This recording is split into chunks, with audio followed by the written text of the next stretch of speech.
This is the sixth heat for women in K1 in 500 meters.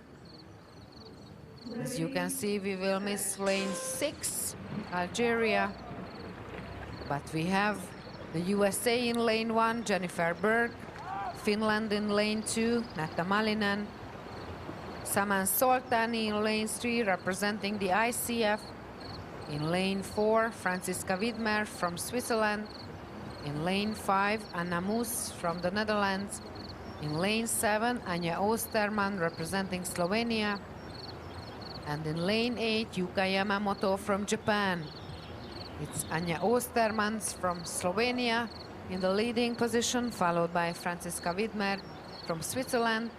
And in the third position, head-to-head to each other, in lane 5, Anna Moes, and in lane 2, Natta Malinen.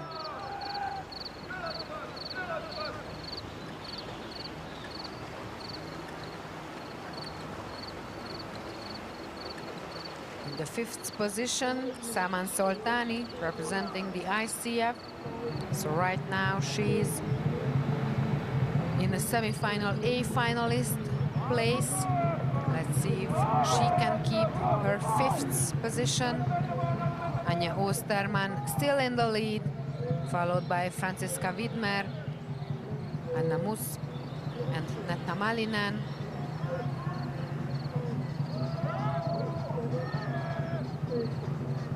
No doubt that it will be Anja Osterman who will win this sixth heat. Only 50 meters to go. And her advantage is so huge that it's not possible to catch her under the finish line. So Anja Osterman is the winner of the sixth heat of women's K1 500 meters. In the second position, Franziska Widmer from Switzerland. Anna Moes is the third. Natta Malinen is the fourth.